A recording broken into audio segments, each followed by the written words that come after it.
This story contains a brutal truth about the choices we make.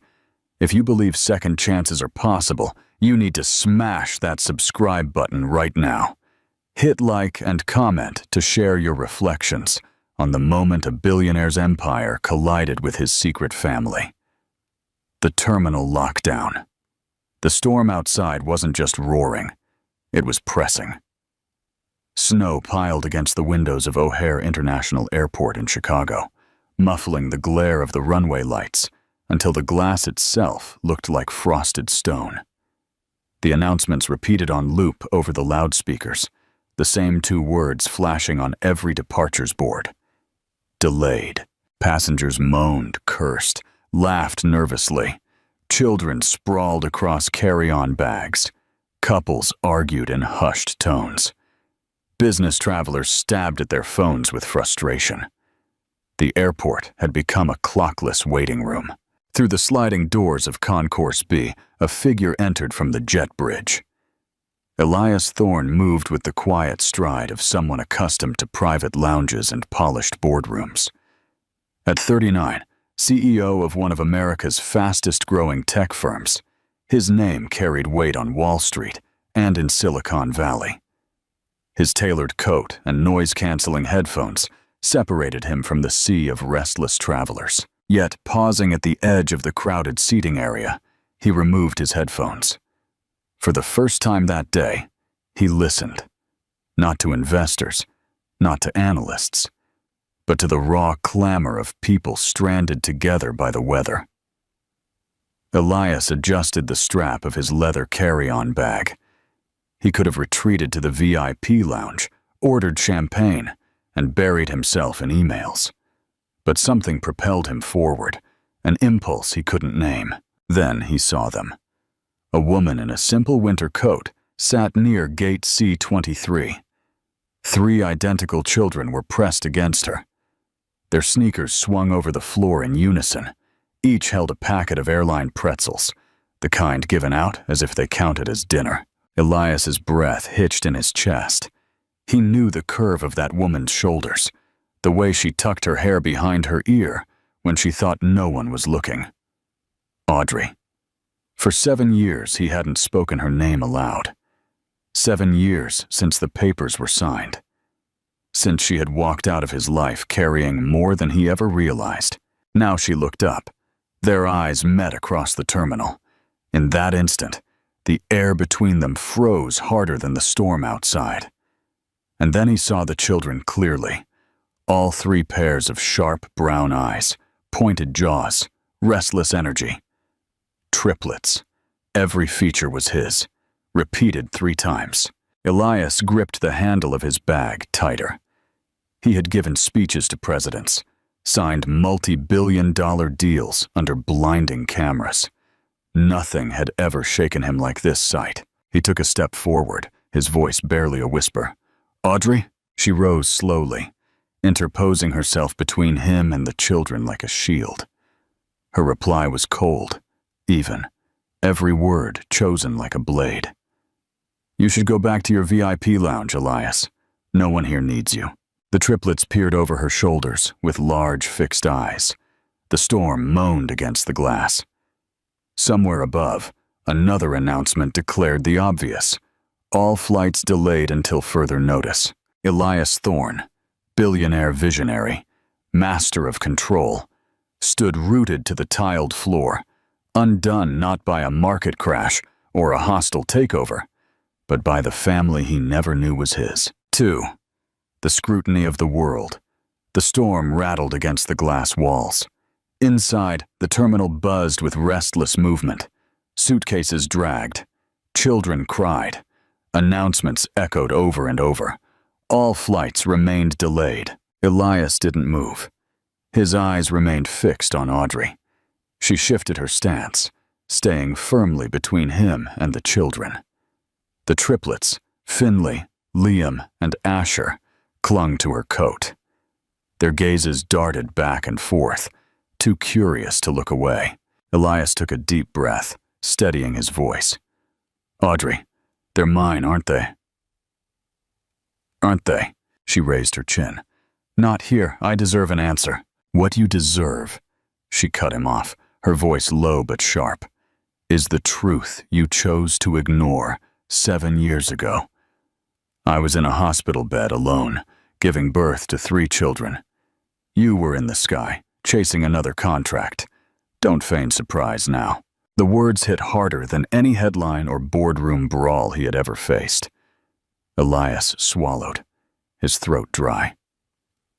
He looked at the children, their mirrored faces, restless feet, nervous hands clutching snack packs. His chest constricted. Audrey, he tried again, softer this time. Let me at least say hello. She shook her head. You don't get to show up after 7 years and decide you're a father. They are not your press release. They are my children. Her voice caught slightly on that last line, but she held firm. Elias's hand dropped to his side, tightening on his phone. He had built entire companies on timing and strategy. Yet here, every instinct told him he had no control. Then, a flash. A camera phone raised from the far side of the waiting area. Someone zoomed in, snapping a photo of the billionaire CEO standing face to face with a woman and 3 children who looked exactly like him. A murmur swept through the crowd. The photo spread to another screen, then another. Shared, whispered about, tweeted. The words formed like sparks igniting dry grass. CEO Sterling has a secret family? Identical triplets spotted with tech mogul in Chicago. Within minutes, the news had left the terminal, climbing into the internet storm. Elias's phone vibrated violently. He didn't need to look to know who it was. Veronica Royce, his CFO. The woman holding his multi-billion-dollar merger alive. Audrey saw the expression on his face and knew. Her eyes narrowed. And here it comes. The headlines, the gossip, the cameras. Exactly why I never wanted you near them. The triplets fidgeted, sensing the tension, though they didn't understand the words. One tugged at her sleeve. Mommy, can we go home now? Soon, she whispered. Then she looked at Elias, fire in her eyes. You've done enough damage. Don't make it worse. Elias's phone vibrated again, insistent. He ignored it. For once, the contract could wait. He wasn't going to abandon this space. Not when the truth of 7 years stood right in front of him, alive and undeniable. The waiting area grew louder, not with boarding calls, but with whispers. Screens glowed with headlines that had traveled faster than the snowstorm outside. Passengers pointed, some discreet, others bold enough to raise their phones again. Elias ignored the buzzing in his pocket, but the expression on Audrey's face hurt more than any notification. Her jaw was tight, her hand pressed firmly on one of the children's backs, as if shielding him from the world.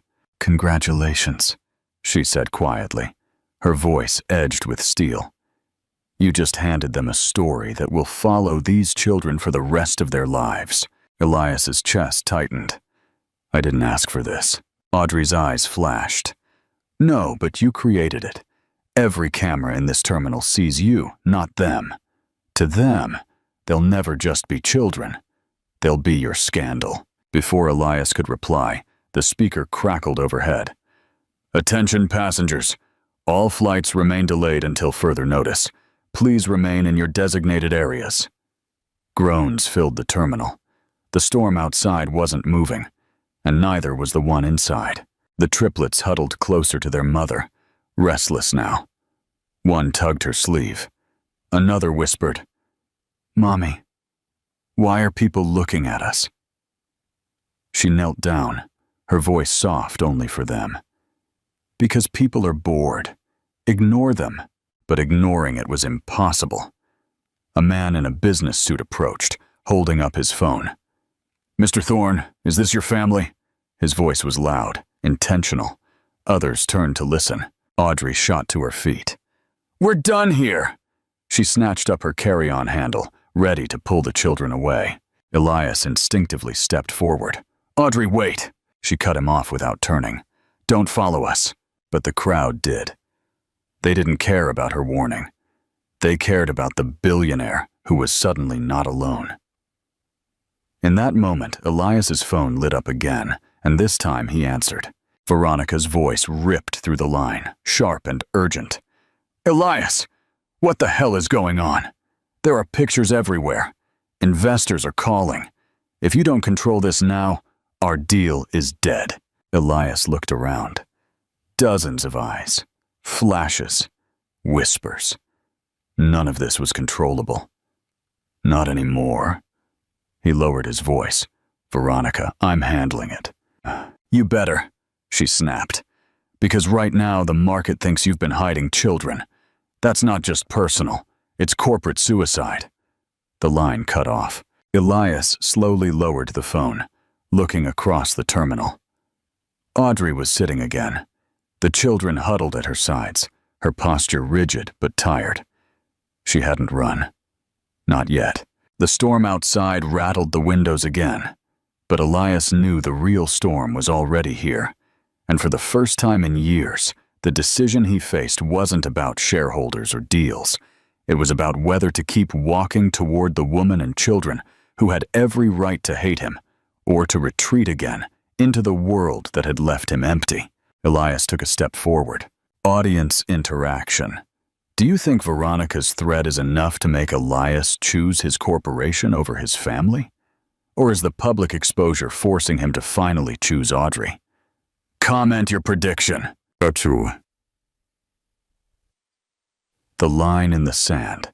Elias had taken that first step toward Audrey and the children when a sudden burst of light exploded through the terminal. A paparazzo, bolder than the rest, had leaned over a rope barrier, snapping rapid photos of the triplets by her side. "Look this way, just one photo," the man shouted, his camera flashing again. Audrey shot up, her hands extended protectively over her children. "Stop it!" Her voice cracked across the terminal, raw and sharp, but the man ignored her, moving closer. The children squeezed against her, frightened by the noise and the strangers. One buried his face in her coat. The others clutched her arms. Elias moved instinctively. He closed the distance with long strides, interposing himself between the photographer and his family. His voice, controlled but harsh, cut through the chaos. "Delete those photos, now!" The man smirked, lowering the camera only slightly. "Too late, Thorne. The world has seen them, and they'll pay to see more." Gasps rippled through the expectant crowd. Audrey's shoulders trembled with fury. "You see? This is what your world does. It doesn't care who it crushes." Before Elias could respond, security rushed over, escorting the photographer away. But the damage was done. Dozens of other passengers had their phones raised now, some recording, others snapping photos, their whispers rising to a hum that filled the concourse. Audrey pulled the children closer, her face pale but resolute. She whispered, though her words were loud enough for Elias to hear. "This ends the moment we leave. When the storm lifts, we'll be gone. Forever." Elias felt the words like a blow, but in that same instant his phone vibrated again, Veronica's name glowing on the screen. He didn't need to answer to know her message. Control it, or lose everything. He pocketed the phone without a word. His gaze went to the three small faces peering out from behind their mother's arms. Fear, confusion, and something more.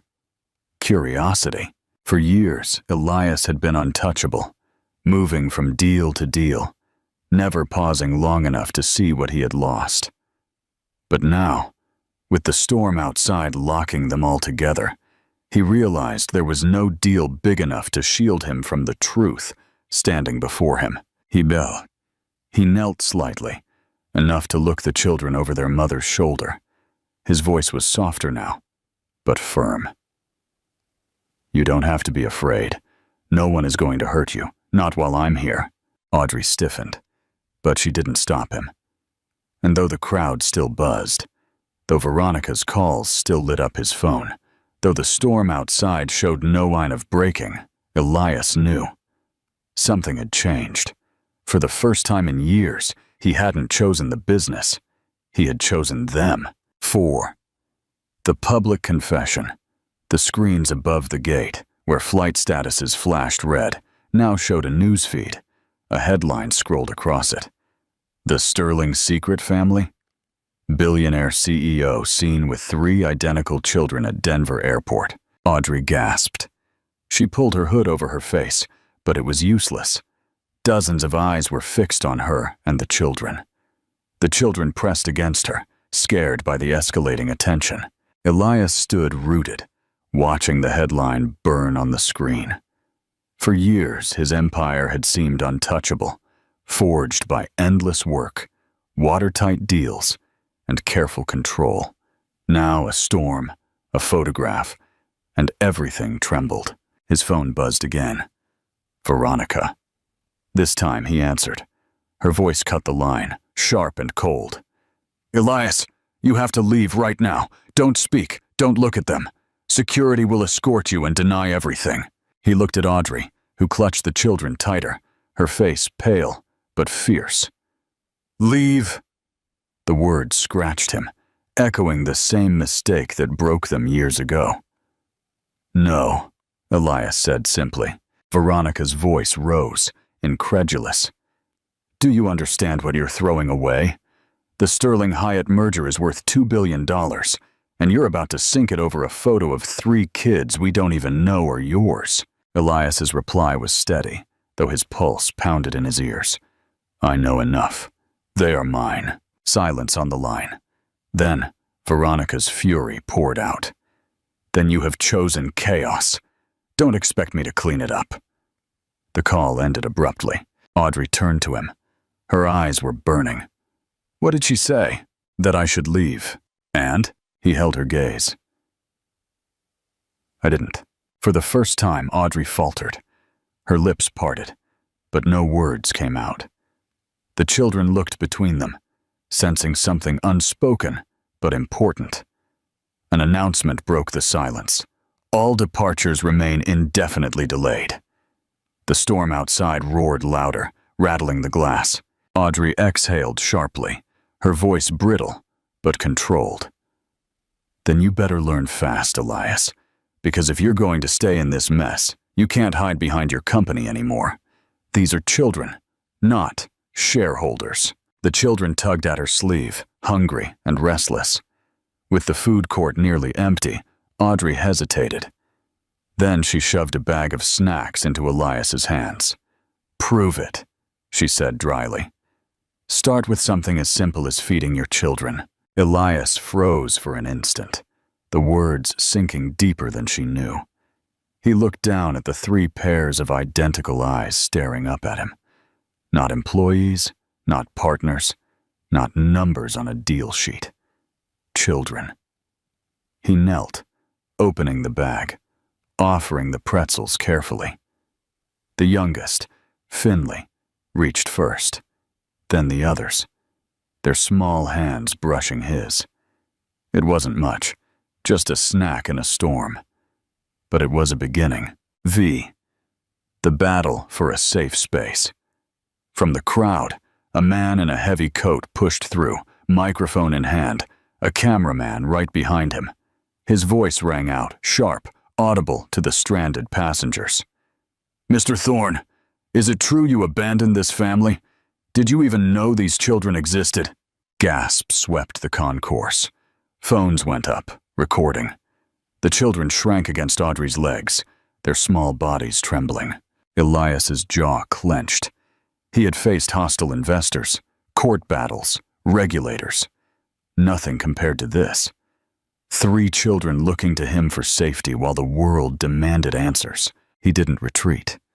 Instead, he stepped in front of Audrey and the children, squaring his shoulders against the cameras. His voice was firm, deliberate. I will answer, Elias said, his eyes fixed on the reporter. But not here, not with my children, in the middle of this chaos. The words slipped out before he could stop himself. My children. Audrey stiffened. The triplets' eyes widened, as if hearing something impossible. The reporter pressed closer, relentless. So you admit they're yours? Elias didn't flinch. I admit they deserve better than this circus. He motioned sharply to security. Clear a room. Now. The damage was spreading online. Tweets, live streams, headlines forming in real time. Audrey's breathing quickened. Fury still burned in her eyes, but underneath it was something else. Conflict. Confusion. The slightest crack in the wall she had built for 7 years. The security cleared a small room, but the reporters still pressed in. Elias stood before the crowd, his travel-worn suit a symbol of his 2 lives. He didn't wait for Veronica's next call. He looked at the reporters. His chest rose. Then, he steadied himself. 7 years ago, Elias began. I made choices that cost me more than I understood. I missed the birth of my children because I thought a contract mattered more. A wave of murmurs swept the room. Audrey's lips parted slightly, surprised by the direct confession. Elias continued, his voice firm but raw. I didn't know they were here today. I didn't even know they were mine. But now I do, and I won't pretend otherwise. A reporter quickly shot back. So what are you saying, Mr. Thorne? Are you abandoning your company for them? Elias looked over his shoulder. The 3 children huddled together, their faces pale with fear and fatigue. Then his eyes met Audrey's. For the first time, she didn't look like an adversary. She looked like someone silently asking if he would truly stay where he had never been before. His answer was simple, but it hit like a hammer. I am saying I am their father, before I am anyone's CEO. The flashes erupted. Some gasps turned to applause from the stranded passengers. Behind him, Audrey's arms loosened slightly around the children. For years, she had only seen Elias choose contracts. Now, in the middle of a snow-covered terminal, he had chosen something else. 6. The final thrust and the run. Elias's phone vibrated again. A new notification lit up the screen, headline after headline. Only this time, the angle had changed. Sterling's ex hid kids for 7 years. Demanding money? Was airport scene staged? Audrey froze as a reporter shoved a tablet close to her face. The article was cruel. It claimed she had deliberately concealed the children, that she was now exploiting them for financial gain. Her chest constricted. She spun instinctively to shield the children as cameras snapped in her direction. Mr. Thorne? Another reporter pressed. Is it true the mother hid your children all these years? Did she keep them from you to force a payout? The children winced at the harsh tone. One clutched Audrey's sleeve. She leaned down, whispering, Don't listen, my love. Stay close. Elias stepped forward, raising his hand. His voice cut cleanly through the chaos. Enough. None of you were there. None of you know what it cost her to raise them alone. The room fell silent, stunned by the sudden defense. The cameras captured every syllable. Audrey's head snapped toward him.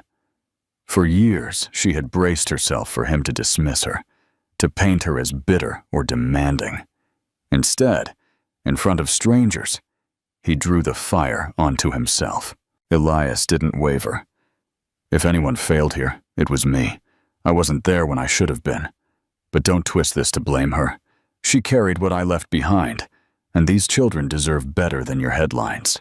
The silence broke under the weight of those words. The strategy of his CFO, Veronica, had been clear. Destroy Audrey's credibility to save the company. But Elias had just broken the script, returning the focus to himself. The storm outside refused to break. The airport felt like a city trapped under glass. The children had fallen half asleep in plastic chairs, their small heads resting on Audrey's lap. Audrey caught his gaze and said dryly, You can still leave. Pretend none of this happened. Her words hurt, but Elias leaned forward. And leave you to carry this alone? Not this time. Before she could respond, an announcement crackled over the speakers. Attention! Limited boarding will resume shortly at Gate 14. The concourse erupted. Passengers scrambled for bags, dragging children and luggage toward the gate. The sudden surge woke the children. "We're going," Audrey said, determination in her face. She pulled the handle of her suitcase with one hand and clutched her children's hands with the other. "Before this gets any worse." Elias stood, his voice low but urgent. "Audrey, no. Let's go together, please." But she shook her head. "You had your chance years ago. Tonight proved one thing. The closer we are to you, the more the world tears us apart." Her words cut deeper than Veronica's threats. He opened his mouth, but no reply came out. The family moved with the crowd toward security. Then it stopped being normal. Finley's small hand slipped from Audrey's grip. In the crushing of bodies, he stumbled backward, then sideways, swallowed by the stream of rushing passengers. His small figure disappeared behind rolling suitcases and hurried legs. "Finley," Audrey's voice cracked. She spun her head left and right, her heart racing as she pulled the other two children closer. "Finley?" The names cut the air, urgent and raw. Passengers turned, murmuring, "Careless mother. Those kids shouldn't be here." The words burned her ears, shame mixing with panic. She fought her way through, scanning the aisle, her breath short. Elias's instincts took over. He dropped his carry-on bag, pushing against the tide of people. "Finley!" His voice was louder, commanding, reaching across the terminal. Somewhere beyond the crowd, a small sob answered. The faint sound of a child, lost and scared. Audrey's chest tightened. Tears sprang despite her will. She had held everything together for years, but in that moment, she felt it slipping away. The judgment, the cameras, the storm, all faded, replaced by the one thought ringing in her mind. Find my son. And Elias, running, searching, fighting strangers, was the one charging into the chaos. The climax was about to begin. 7. The father's choice. Elias's voice boomed above the chaos, deeper than the murmur, sharper than the rolling announcements. He pushed against the stream of passengers, scanning every corner. Finley's faint sobs echoed weakly, swallowed by the drag of suitcase wheels and hurried footsteps. The boy had slipped past the rope barrier, lost in the current of strangers heading for security. For a man who had once commanded boardrooms in multi-billion-dollar negotiations, seeing him now, shoulders hunched, hair damp with sweat, desperately weaving through the crowd, was something no camera could manipulate. This was not strategy. This was a father looking for his son. A flash of movement, a small figure huddled near a vending machine, knees hugged tightly. Finley's toy plane lay forgotten on the floor beside him. His face was tear-streaked. Elias dropped to his knees, breathless. "Finley," his voice softened. "It's me. It's Daddy." The boy's eyes widened, trembling. "You'll leave again, like before. Mommy said you weren't there." The word hit Elias harder than any headline. He swallowed, forcing air into his lungs. "You're right. I wasn't there when you came into this world. I should have been. But I am here now, and I will not leave you again. Never." He reached out, palms open, steady despite the storm raging inside him. Finley hesitated, tears pooling. Then, with a choked sob, the boy lunged forward, burying his face in Elias's chest. Elias wrapped him in his arms, holding him tight, as if anchoring them both. For a fleeting second, the noise of the airport vanished. It was just a father and his son, finding each other in the chaos. Audrey fought her way through the last part of the crowd, breathless, the twins tugging at her hands. When she saw Finley clinging to Elias, something shattered inside her. Her lips trembled, but no words came out. Elias stood up, lifting Finley against his shoulder. His voice was firm but tender. "We're going together. All of us." The concourse fell silent. Passengers who had murmured careless mother moments before now watched in quiet, some with softened eyes. The cameras clicked, but for once the lens wasn't capturing scandal. It was recording redemption. Audrey's eyes met Elias's across the small space between them. For years, she had only seen ambition in his gaze. Tonight, she saw something else. A father who chose his child over the world. And for the first time, she did not look away. J'ai tu.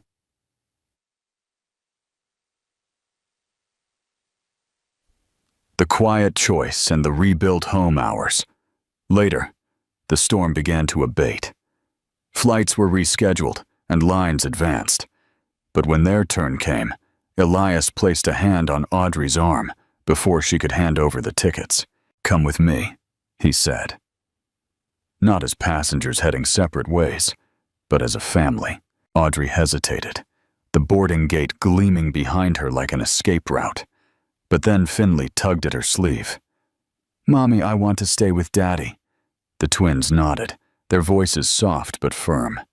"Me too." Audrey's throat closed. She closed her eyes for a moment, then lowered the tickets. When she opened them again, she found Elias watching her, waiting, not with pressure, but with hope. She nodded slightly, and just like that, the plane took off without them. Weeks later, spring sunlight poured over a backyard, melting the memory of the snow. The triplets ran barefoot across the grass, their laughter echoing like music. A kite dipped and soared above them, briefly snagging before climbing again. Audrey leaned against the porch railing, her hair brushed back by the breeze. She no longer carried the same exhaustion in her eyes. For the first time in years, she allowed herself to watch her children play, without the constant weight of being both mother and father. Elias walked out with 2 mugs of coffee. He set one by her hand, the other warming his own. His tie was loose, sleeves rolled up. A man who had finally learned there was more to life than board wings. "They've been like this since morning?" Audrey said, a slight smile pulling at her lips. "Let them," Elias replied. "This is the sound I've been missing my whole life." She turned to study him, still tired, but softened. "And when the next big deal calls?" He held her gaze. "C'est Then I'll tell them my family is non-negotiable." The silence lingered, not heavy, but tender. Slowly, Elias reached for her hand. For a heartbeat, Audrey considered pulling away as she had countless times before. But this time, she didn't. Their fingers intertwined, a quiet promise stronger than any headline. The triplets laughed, filling the air like an answer. The camera of the world had once captured them under the harsh light of scandal. Now, if anyone looked, they would only see what was always missing. A home rebuilt, piece by piece. The greatest measure of success is not where we land, but who is waiting for us when we arrive. Thank you for staying with us until the end of this story, if it touched your heart. Don't forget to like and subscribe to our channel. Every day we bring you more powerful cinematic stories of love, courage, and redemption. Stay tuned. Life after the empire, the true test of redemption. 9. The CEO meets domestic chaos. The first few months of Elias's new life were a study in contrast. He had successfully dismantled his corporate holdings, trading in his power suits for soft sweaters and his private jet for the family minivan. The peace was real, but it wasn't quiet. It was filled with the beautiful, non-negotiable chaos of 3 7-year-olds. Elias quickly learned that managing the logistics of Finley, Liam, and Asher, all with different homework, different snack preferences, and synchronized tantrums, was more complex than any global merger. He didn't just step in, he plunged into the deep end. He became the early morning breakfast cook, the after-school tutor, and the chief engineer of endless bedtime delays. His greatest business skill, problem-solving, was constantly tested by crises like a burst pipe in the basement or the dreaded synchronized stomach flu. One brutal Tuesday night, the The storm inside the house was worse than any snowstorm. Finley started with a high fever, followed by Liam, and then Asher. The small house was instantly overwhelmed by sick day demands, sticky thermometers, and 3 boys needing to be held at the exact same moment. Audrey, who had handled these crises alone for years, was exhausted, but instinctively took the lead. She worked tirelessly, moving from one bed to the next. Elias, despite his best intentions, felt the old panic rising.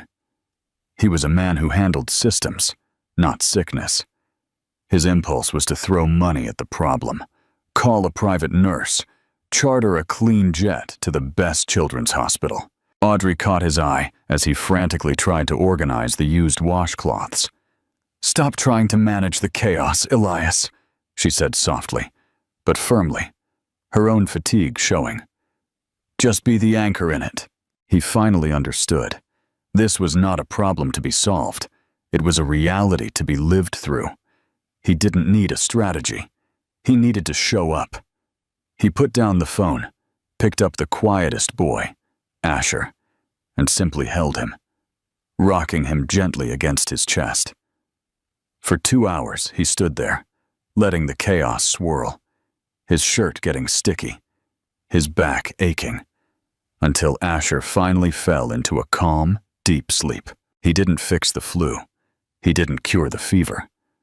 But he was there, absorbing the mess without complaint or escape.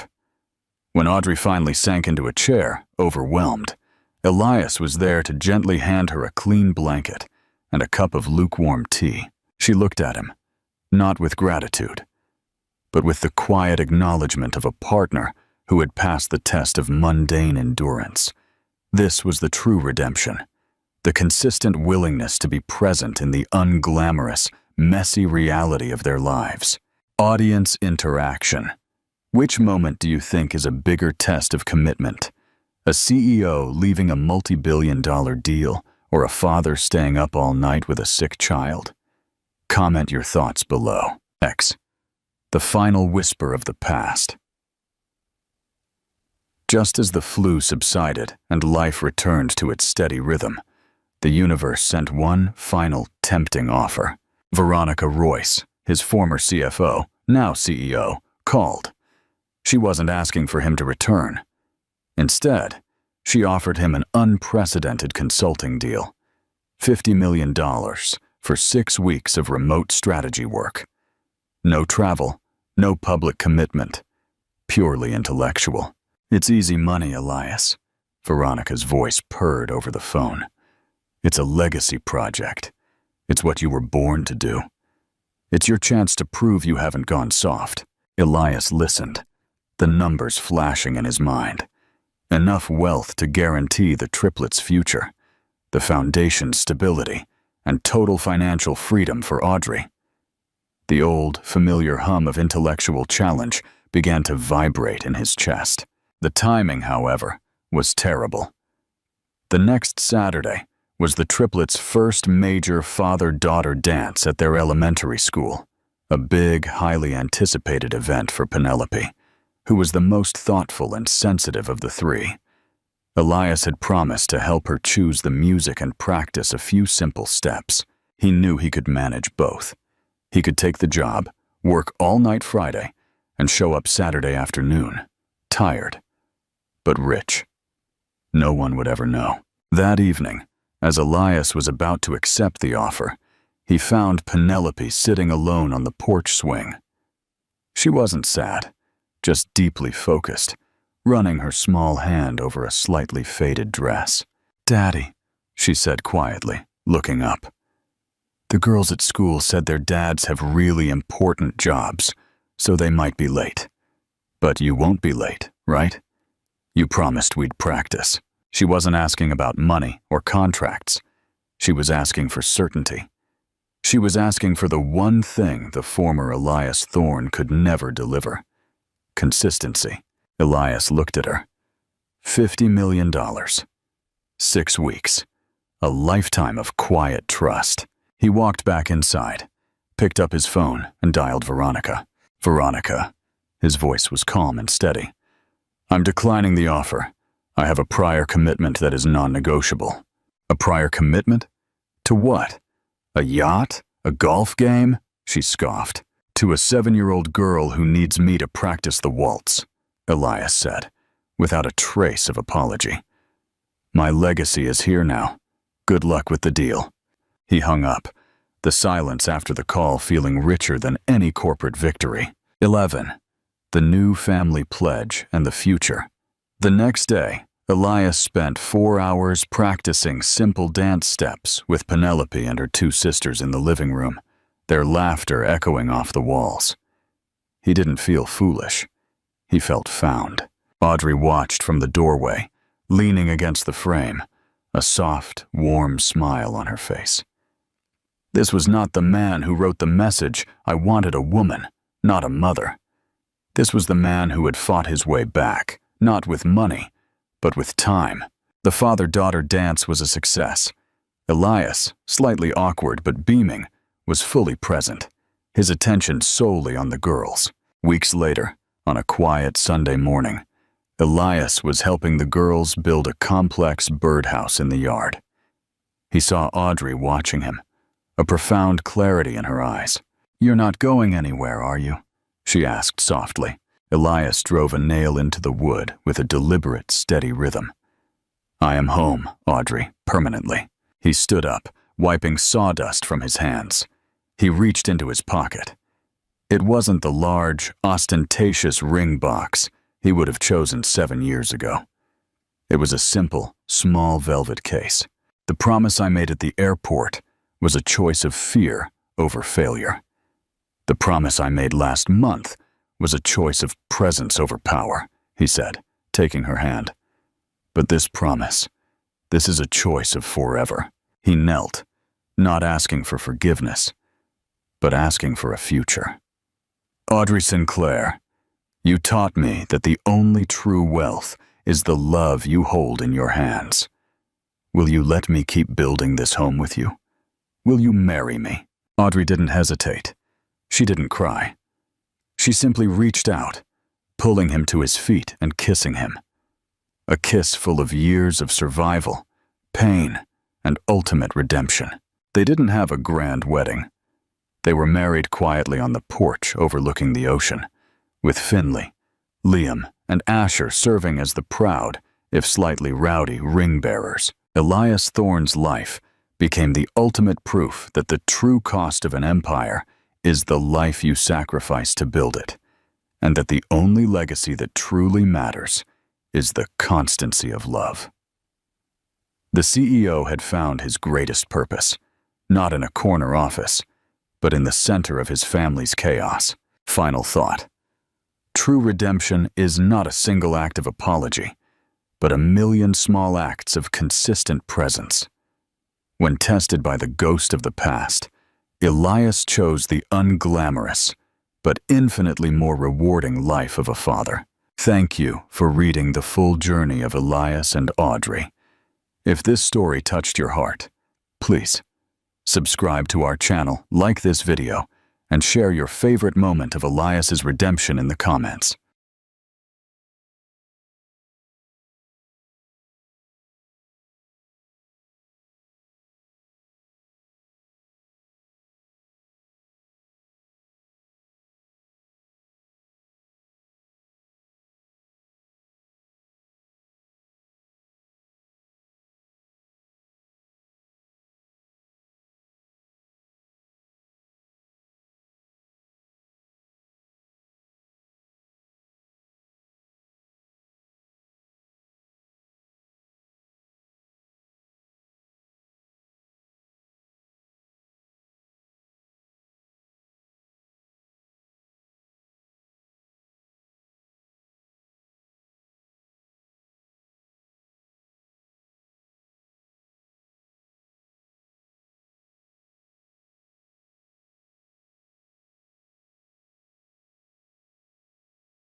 The CEO's reckoning.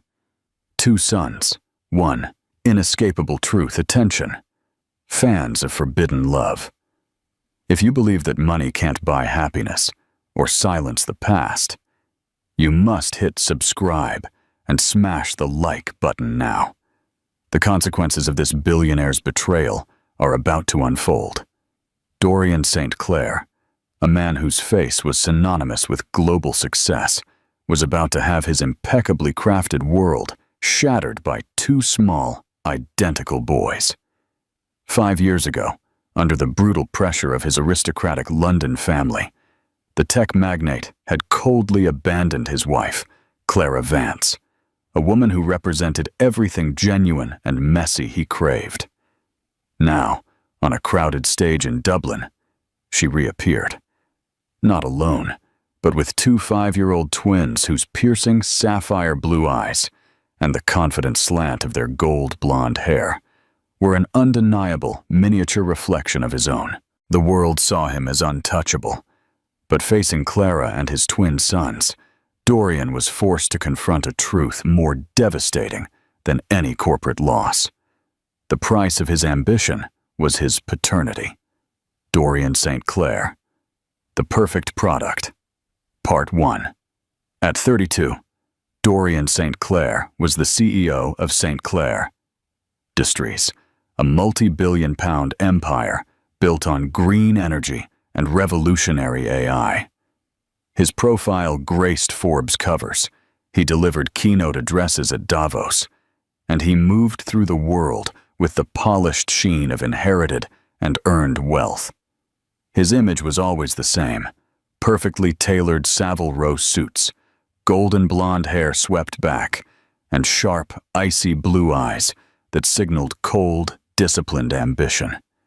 He lived in a minimalist penthouse overlooking the Thames, drove a custom electric Aston Martin, and for all outward appearances, was destined for untouchable greatness.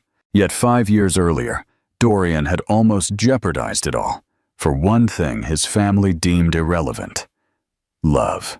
His secret was Clara Vance. She wasn't an heiress or a venture capitalist. She was a graduate student from Dublin, studying sustainable architecture on scholarships and part-time jobs, with paint often staining her trousers and notebooks full of chaotic, inspired sketches.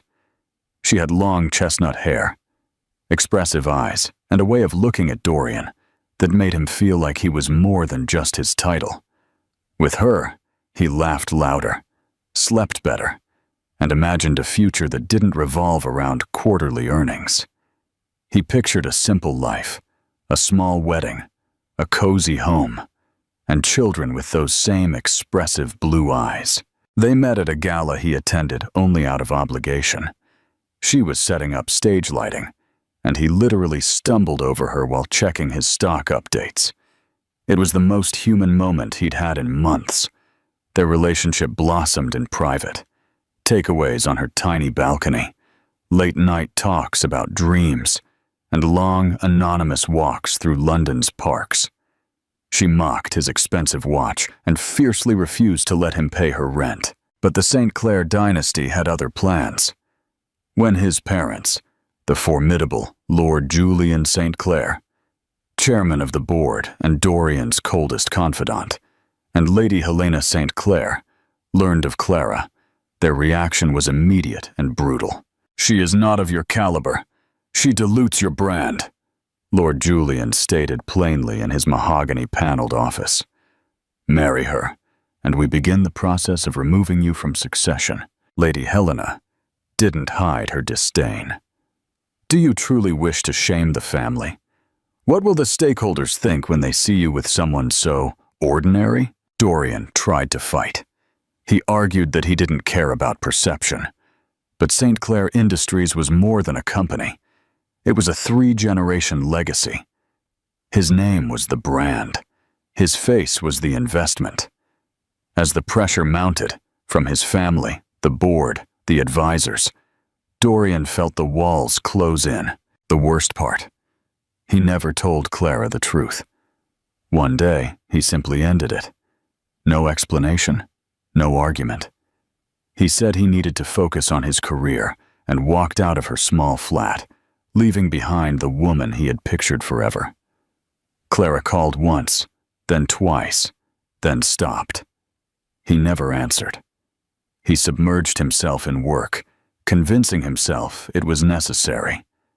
But not a day passed without him thinking of her, missing her laugh, and feeling the deep, agonizing regret. Clara Vance, building cradles, not empires. Clara never believed in fairy tales, but falling in love with Dorian St. Clair felt perilously close to one. Then, one day, he was simply gone. A cold, carefully worded message about needing space to focus on his future. She waited, called, left a long, desperate voicemail, but the silence was definitive. She plunged into her architectural studies, trying to drown her heartbreak in blueprints and deadlines. But weeks later, she noticed the changes, the fatigue, the nausea, the delay. It was stress, she told herself. But when the test showed the word positive, her breath seized. The doctor confirmed her pregnancy, but the ultrasound revealed something she hadn't expected. 2 heartbeats. Twins. 2 vibrant lives growing inside her. 2 reminders of the man who had walked away without looking back. She considered calling him again, but remembered the silence. The cold response from his assistant. The realization hit her. He was not coming back. Clara decided to leave London. She found a job in a smaller firm in Dublin, a place where no one asked about her past. She rented a modest apartment and lived carefully. The twin pregnancy was brutal, but she was tougher. She worked through swollen feet, sleepless nights, and the crushing fear of being utterly alone. She gave birth to 2 healthy, beautiful boys, Caleb and Finn. They had the same startling gold blonde hair and the most intensely blue eyes she had ever seen. They were 2 small, perfect versions of the man she had loved. At first, it broke her heart to see him in their faces. But over time, that feeling softened into something fiercer. Love. Not for what could have been, but for what was. Her sons were everything. They were loud, messy, wild, and perfect. They were the reason she got out of bed when her body ached and her bank account hit 0. Clara never spoke Dorian's name. When the boys asked why they didn't have a daddy, she told them gently that sometimes people leave because they are afraid of love, and that it wasn't her or their fault. She focused all her energy on raising 2 curious and brave little boys who had no idea they carried a lineage that once governed a city. The inevitable collision. The forum. The invitation arrived unexpectedly. Architectural Futures Forum. Speaker selection. It was real. They wanted her to present her low-cost, sustainable women's shelter design on a major panel in Dublin. It was the recognition she had dreamed of. She hesitated for a moment. The cost of travel, the disruption. But then she said yes. She wouldn't let being a single mother stop her from professional advancement. She arrived in Dublin with Caleb and Finn in tow, 2 energetic 5-year-olds who chattered non-stop. She dressed them neatly in collared shirts and packed a bag full of crayons and snacks. She had no childcare. They would sit quietly near the back while she presented. The event was held in a sleek city skyscraper with glass walls overlooking the docks. She tried not to think about the possibility of running into anyone from her past. London was far away. He wouldn't be here. Why would he? Then she heard his voice. She was mid-sentence, answering a reporter's question, when the low, confident, and agonizingly familiar sound cut through the air. She froze. Her stomach twisted before her eyes confirmed it. Dorian St. Clair was less than 20 feet away, laughing softly with a group of sponsors in impeccable suits. He hadn't changed, only hardened at the edges. His relaxed expression was calm until his gaze landed on her. Clara watched the moment it hit him. First, confusion. Then, shock. Then, something deeper. His eyes flicked past her, towards the two small boys sitting quietly coloring on the carpet behind her table. Time slowed. Dorian's face went white. His gaze locked onto the twins, and Clara could see the gears turning in his mind, fast, desperate, undeniable. She didn't move. She didn't smile.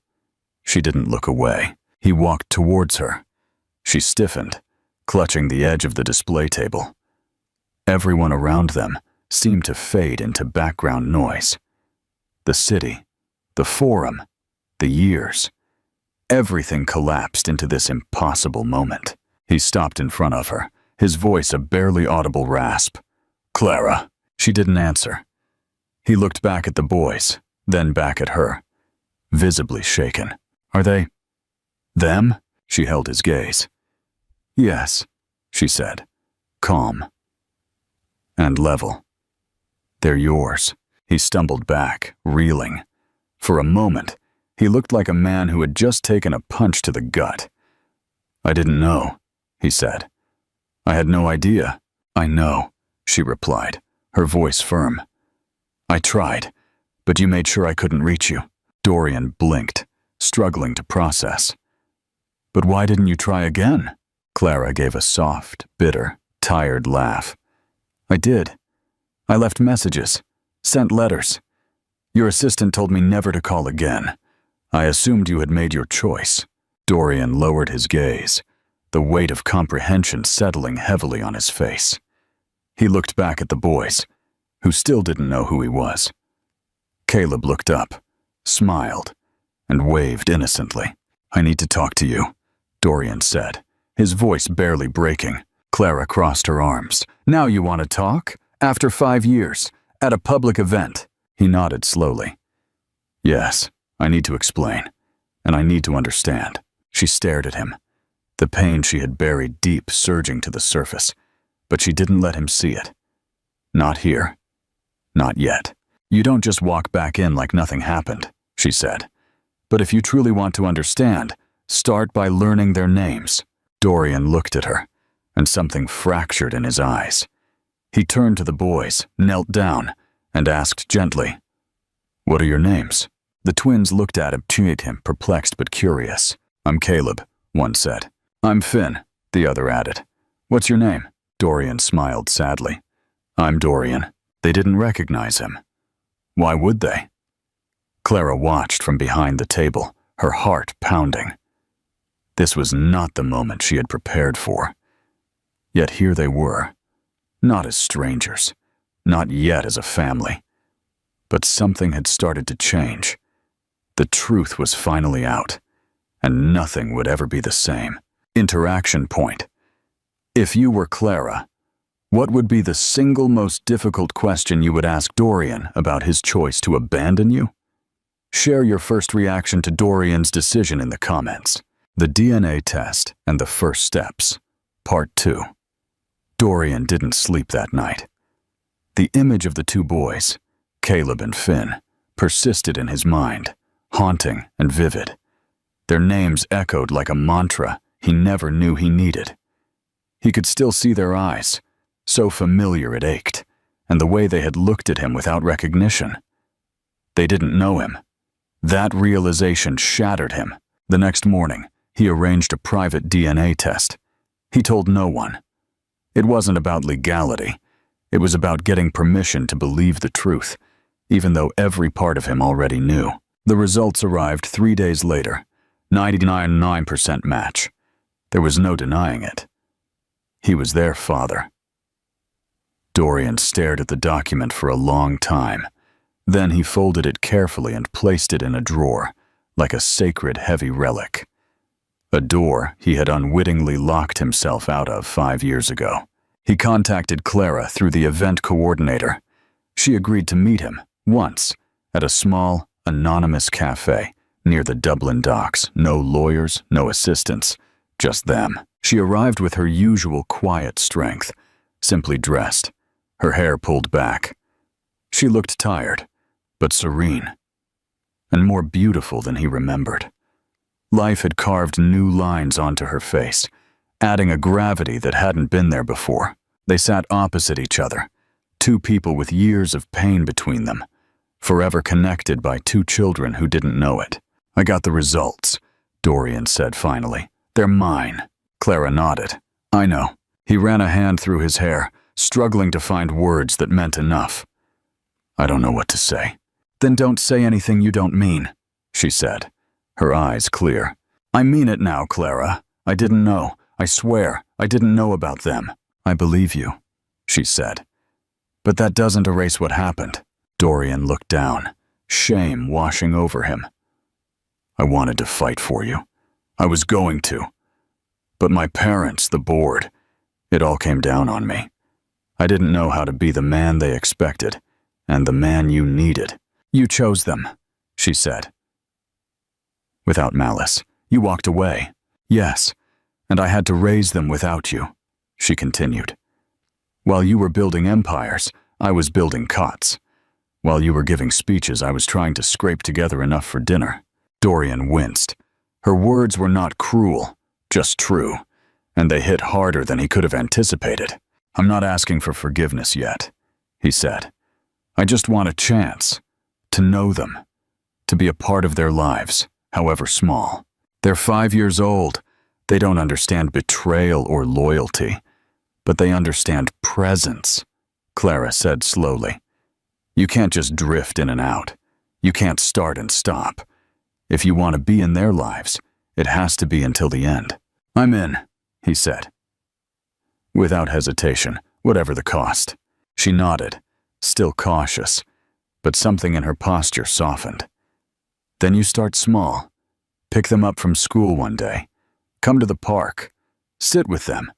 Let them approach you. If they ask questions, answer honestly. If they run away, don't chase them. Just be there." Dorian nodded, humbled. "Okay, I can do that." Leaving the cafe, they parted without embraces or promises, only a fragile understanding. Clara walked ahead, and Dorian followed at a respectful distance. Not as a couple, not yet as a father, but as a man finally trying to correct what had once gone so terribly wrong. The Cost of Presence. Part 3. Dorian's first visit to the boys' school was nothing like the corporate events he was used to. He stood awkwardly by the school gate, dressed in a casual cashmere sweater and jeans, unsure where to put his hands. He'd signed off on billion-pound acquisitions without a sweat, but waiting to collect his sons who didn't even know they were his, made him feel like a nervous teenager. Clara had carefully set the stage. She told the boys that a friend would pick them up and take them to the park. No labels, just a chance to meet on neutral ground. When Caleb and Finn burst out of the school doors, Dorian recognized them instantly. Their blonde hair gleamed in the sunlight, and their identical blue eyes lit up when they saw him, though they didn't quite grasp who he was. He knelt down, unsure of the script. "Hi, I'm Dorian. Your mom asked me to take you to the park today. Is that okay?" The boys looked at each other, then back at him. Caleb tilted his head. "Are you the man from the tall building with all the suits?" Dorian smiled. Yes, that was me." Finn squinted. "Do you have snacks?" Dorian laughed. "Yes, loads." That was enough. They took his hands without hesitation, chattering about dinosaurs and spaceships. Dorian listened to everything, mostly just absorbing them. Their voices, their joy. It was overwhelming in the best possible way. At the park, they ran for the swings, and Dorian sat on a nearby bench, watching. For a few minutes, he allowed himself to pretend that this had always been his life. But that illusion cracked when Finn fell off the slide and bumped his elbow. Finn froze, eyes wide and glassy, trying to decide if the pain was worth the tears. Dorian ran instinctively, kneeling to gently check the small arm. "You're okay," he said softly. "No blood, just a little bump." Finn blinked. "You sound like Mum."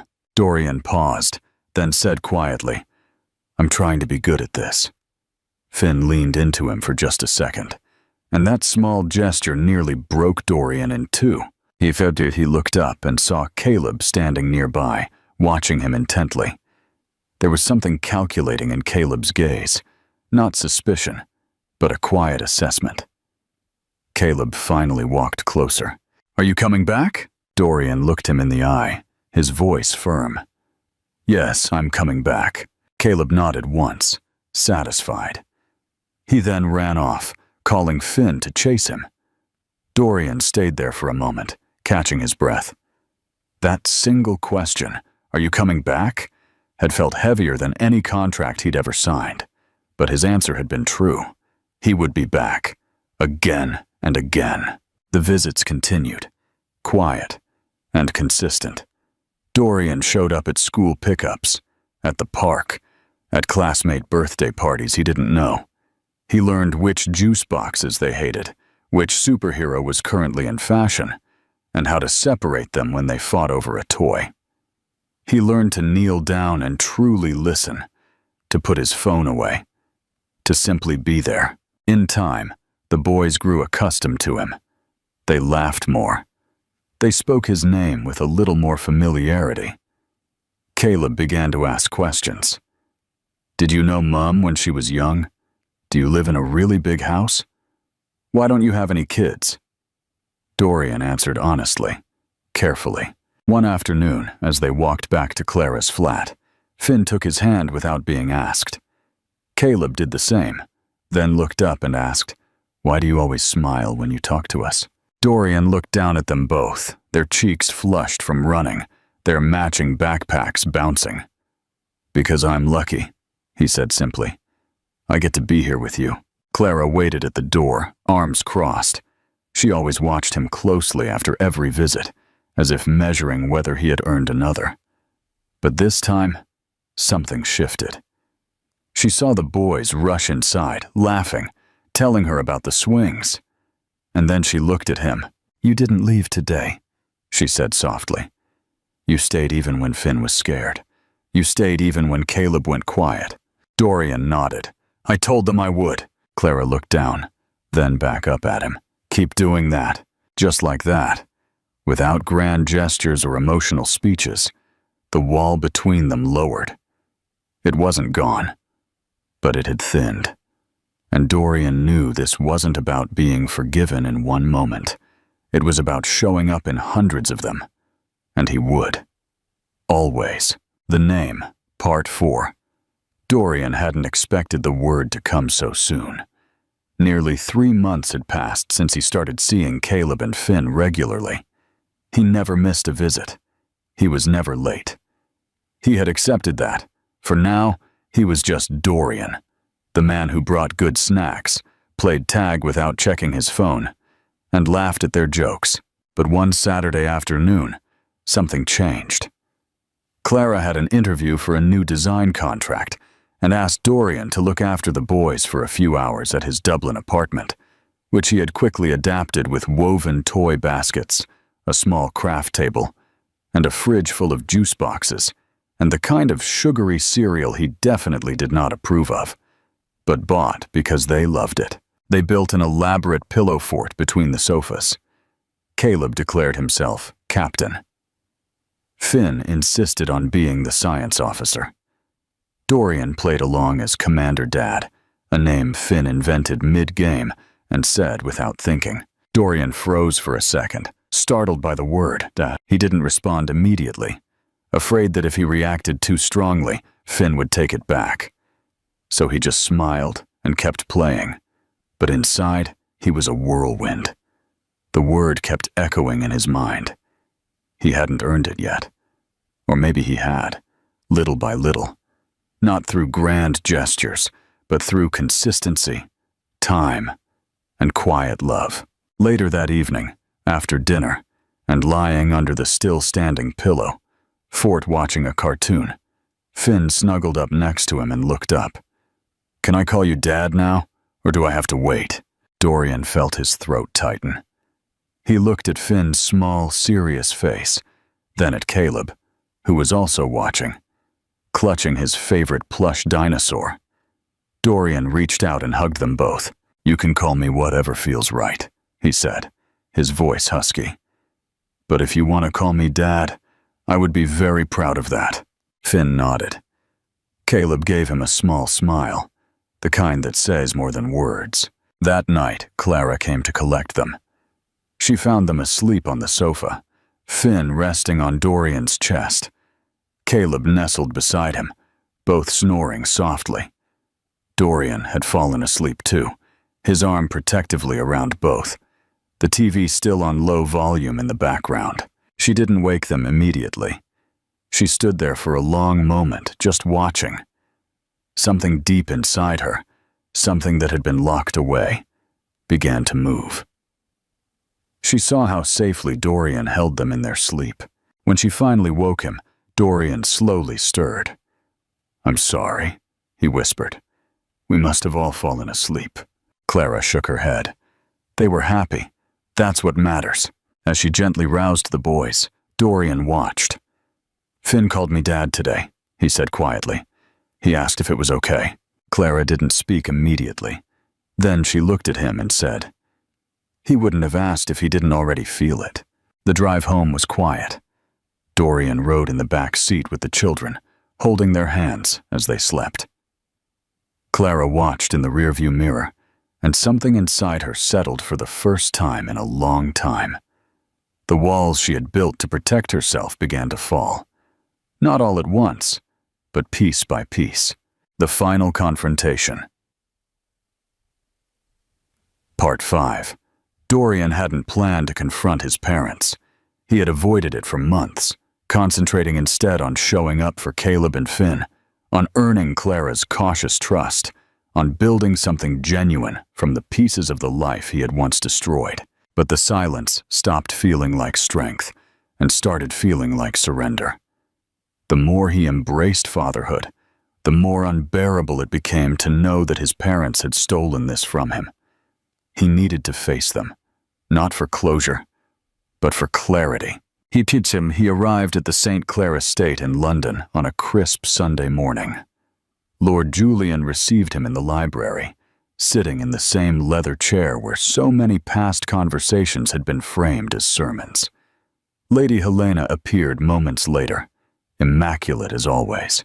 "I'm surprised you came," his father said, crossing his hands. "We didn't think we would hear from you again." Dorian didn't sit. He stood near the fireplace, his posture quiet but unyielding. "We need to talk.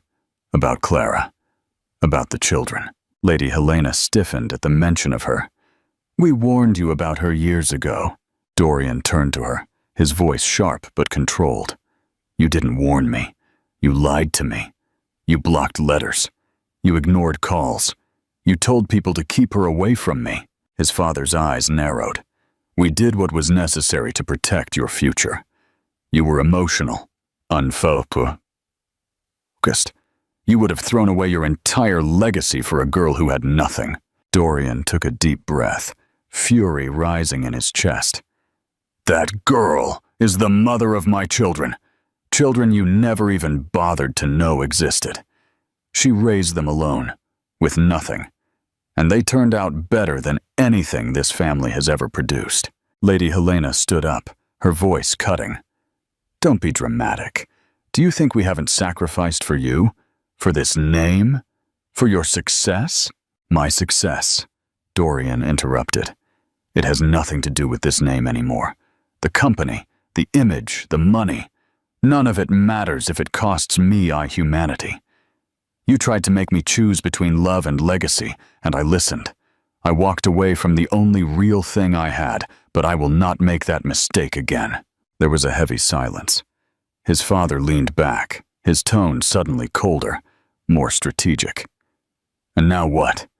You'll play house with a woman and pretend you're a family man? Do you think the world will swallow that?" Dorian looked at him, disgusted. "I don't care what the world swallows. I care what Caleb and Finn see when they look at me. I care what kind of man I am when I tuck them into bed. And I care about the woman who carried that burden when I left. I am not here for your blessing," he finished. I am here to tell you your control ends now. If you cannot accept my family, you will not be a part of our lives. That is your choice. But I am done living under your version of success." They didn't respond immediately. There was a visible fracture in the illusion of power they had always held over him. For the first time, Dorian wasn't the boy seeking approval. He was the man drawing the line. "I pity you," he added softly. "You will never know them. You will never hear Caleb explain how he thinks the moon controls feelings, or see the way Finn draws his dreams. You will miss everything, and one day you will realize you traded your grandchildren for control." He turned and walked out, leaving them in their perfect, empty house. When he returned to his apartment, Clara and the boys were waiting. She looked up when he entered, reading his face instantly. "Did you tell them?" she asked. He nodded. "Everything." "And?" "They didn't take it well." Clara stepped closer. "Do you regret it?" Dorian looked at his sons, who were building block towers on the floor, their laughter echoing through the room. "Not for a second," he said. The Silent Power, Epilogue. The following night, after the boys were asleep, Clara handed Dorian a small, plain box. Inside was a photograph, one she had taken weeks earlier when he wasn't looking. He was sitting on the grass at the park, Finn in his lap. Caleb nestled beside him, all three laughing uproariously. She had printed and framed it, a silent gesture, a thank you, a beginning. Dorian held the photo for a long time before placing it on the shelf next to the children's art projects. He no longer needed validation from anyone but them, his family, his future. The life he chose, finally, on his own terms. A year passed. Dorian's mornings began with spilled cereal and the joyous chaos of getting 2 5-year-olds out the door.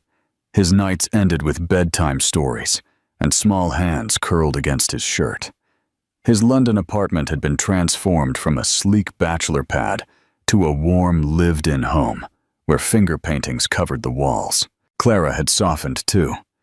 She still had moments when the weight of their history made her pull back, but those moments were fewer now. They had rebuilt trust through shared responsibility and mutual care. One Saturday morning, as the boys played and Clara made coffee, Dorian stopped by the window with a small box in his hand. Inside was a delicate but strong ring. He walked into the kitchen and waited for her to look up. "What's wrong?" she asked, noticing the seriousness on his face. "Nothing," he said. "That's the point." He took her hand and led her to the living room. He knelt down, and for a moment, everything faded into silence. "I don't want to rewrite the past," he said. "I just want to write the rest of the story with you, as your partner, as the father of our sons, as the man who finally understands what it means to love fully and show up completely." Clara smiled, a wide, genuine smile, and nodded. "Yes," she said simply, "because I don't need perfection. I just need you." The wedding came a few months later. It wasn't extravagant. They held it in the small community garden Clara had helped design years ago. Caleb and Finn, wearing matching waistcoats, carried the rings, too excited to walk slowly. As Clara walked toward him, her steps firm, her eyes locked on his, Dorian couldn't stop smiling. There were no grand speeches, just short, honest, unpolished vows. Promises to choose each other, not just on the good days, but on the difficult ones too. When they kissed, it wasn't the kind of kiss that marked a beginning. It was the kind that sealed something already built, slowly, painfully, beautifully. Standing barefoot in the garden with the love of his life beside him, and his sons chasing butterflies, Dorian finally understood what true success meant. He was home. Completely. Finally. And this time, he wasn't going anywhere. The beautiful conclusion. What does this slow, deliberate process of earning forgiveness tell you about true love? Share your final, heartfelt thoughts and any lingering questions for Dorian or Clara in the comments. Don't forget to like and subscribe for more stories of redemption. Epilogue 2. The quiet threat and the unbreakable bond. Don't let the past sabotage the future. Hit subscribe and leave a comment. If Lord Julian tries to contact the twins, should Dorian and Clara let him? Share your advice. The unwavering rhythm. Life after the quiet wedding in the community garden didn't suddenly become a fairy tale. It settled into a rhythm far more valuable, a quiet, unwavering consistency. Dorian had fully embraced his new role. He moved his core operations from London to Dublin, delegating most corporate oversight to focus on innovation and, more importantly, school runs. St. Clair Industries continued to thrive, but its success was now a backdrop, not the main stage. Caleb and Finn, now 6, were inseparable forces of chaos and curiosity. They effortlessly switched between calling him Daddy when demanding a bedtime story and Dorian when trying to sound serious about a new Lego construction. Their bond with him was complete, built on thousands of small, present moments. Clara, now an equal partner in every sense, watched Dorian with a love that was mature, tested, and deeper than the initial burst of passion. She had reopened her small architectural firm, specializing in sustainable community projects, and her success was wholly her own. They were a team, no longer defined by the trauma of their past, but by the strength of their present choices. The echo of legacy 6 months after the wedding, an unexpected tremor reached their quiet life. It arrived in the form of a heavy, embossed envelope delivered to their Dublin address, bearing the official seal of the St. Clair family estate. Dorian opened it with a grim expression. Inside was a formal, chillingly impersonal letter from his father, Lord Julian St. Clair. Dorian, we acknowledge your decision to sever ties with the family and the firm's main board.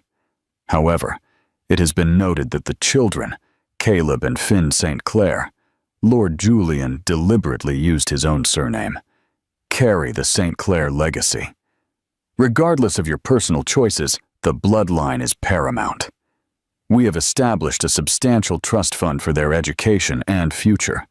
We expect to begin formal visitation arrangements immediately to ensure they are properly educated on their heritage. This is not a request, but an obligation to the name. Clara, reading the letter over his shoulder, felt the familiar cold knot of fear. Lord Julian wasn't trying to make peace.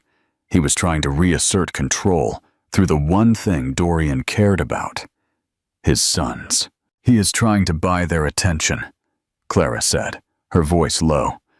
Trying to introduce the legacy he forced you to choose over me.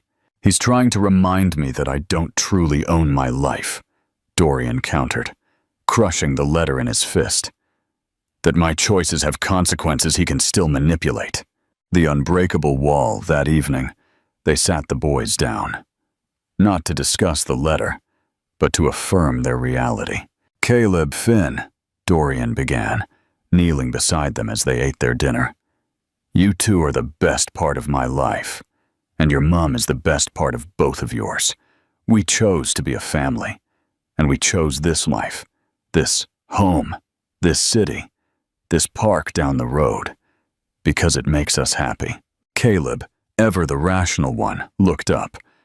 Did the man from the very, very big house in London send you a boring letter, Daddy? Dorian smiled. Yes, he did. And he might try to contact you or your mom because he thinks he knows what's best. But only Mom and I know what's best for you. Do you understand? Finn, always the sensitive observer, leaned against Dorian's shoulder. We don't need a very, very big house. We have our pillow fort. Exactly, Clara said, her eyes shining with pride. We have the best fort in the world, and no one, no matter how big their house is, gets to decide who is in our fort. They decided together, as a unit. They would not accept the trust fund immediately, avoiding any legal entanglement, that would give Lord Julian leverage. They would respond firmly through a lawyer, stating that any communication with the children must be approved and facilitated exclusively through their parents. The conflict wasn't over. It was a lingering threat, a quiet, persistent attempt from the past to infiltrate their future.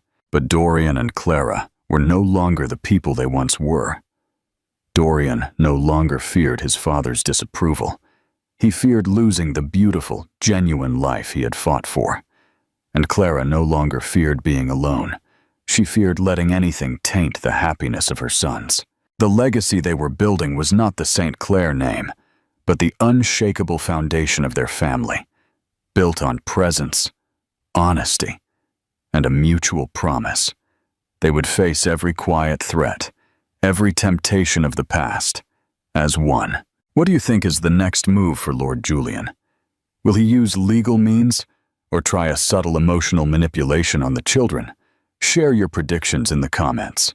Don't forget to like and subscribe for the next chapter in their courageous journey. Epilogue 3. The Legal Storm and the Boys' Response.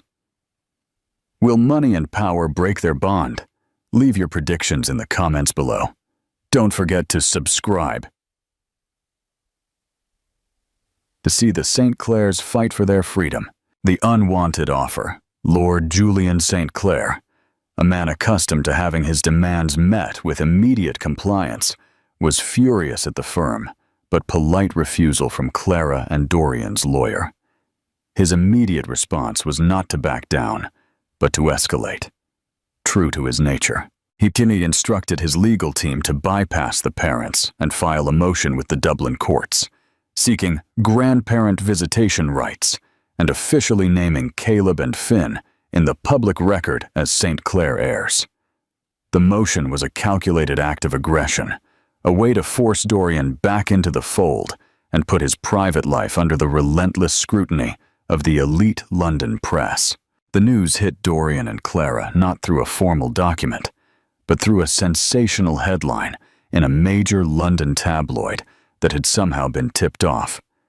Billionaire tech CEO Dorian St. Clair's secret twin sons revealed in high-stakes custody battle over St. Clair fortune. Clara was devastated by the invasion of privacy. He wants to destroy the quiet life we built. He wants to destroy me by using you and the boys, Dorian replied grimly. But we are prepared. We chose our lawyer carefully. We fight this together. The Children's Council. They decided to tell Caleb and Finn about the legal battle gently, using the language of their world. Boys, Dorian began one evening, sitting with them in their beloved pillow fort. Remember the man with the very big house who sent the boring letter? Well, he wants to spend time with you, but he wants to do it on his terms, not ours. He thinks that because he has a big house and a famous last name, he gets to decide what's best. Caleb, ever the captain, frowned. But he doesn't know the rules of our fort. Exactly, Clara affirmed. And the rules of our family are that we decide together. Your grandfather is trying to use courts and lawyers to force his way in. We need to tell the court what you want. Finn, clutching his plush dinosaur, looked at Dorian. But you are our daddy. Why does he think he is? The simple question was a powerful truth. Dorian pulled him close. He thinks his money and his name make him a father. But you two taught me that love and presence are what make a father. He is my father, but I am your dad. We will tell the court that. The decision of the fort. The family's defense was built entirely around the boys' best interests and the strong, stable home Clara and Dorian had created. Their lawyer emphasized the children's emotional maturity and the potential trauma of forced visits into a cold, unfamiliar environment. But the most compelling evidence came from the boys themselves. During a supervised interview with a child psychologist appointed by the court, Caleb and Finn were asked about their family. Who is your dad? The psychologist. Dorian! They chorused instantly. What is the most important thing your family does together? Caleb thought for a moment. We build the fort. and Dad lets us be captain. Finn added, "We are safe in the fort, and nobody can come in unless we vote." When asked about the St. Clair estate, Caleb said, "It's too quiet, and they don't have good snacks." The psychologist's final report was unequivocal. The children's primary attachment was to their parents, Dorian and Clara. St. Clair. The proposed visitation would likely cause significant distress and interrupt a stable, loving environment. A quiet victory. Lord Julian's motion for visitation was ultimately dismissed. The court ruled that the parents were acting in the children's best interest by protecting their privacy and emotional stability, and there was no evidence of alienation. The victory was quiet, achieved not with a boardroom coup or a headline, but with the simple, undeniable evidence of two little boys who knew exactly who their daddy was. After the ruling, Dorian and Clara hugged their lawyer. Outside, Dorian looked at Clara, then at the sky. "We won, because of the fort. We won because you showed up every single day, Dorian," Clara corrected, her hand finding his. "That is a legacy no fortune can ever buy." That night, they didn't celebrate with champagne or a fancy dinner. They celebrated in the living room, building the biggest, most elaborate fort yet, complete with a moat of blankets and a flag made from one of Dorian's old cashmere sweaters. As Dorian sat there, watching his sons laugh, he knew this was the only kind of empire he ever needed to build. What do you think Lord Julian will try next to reclaim his legacy? Will he finally accept defeat? Share your reactions to the boys' powerful testimony in the comments. Don't forget to like and subscribe for the final, heartwarming chapter of the St. Clair family saga.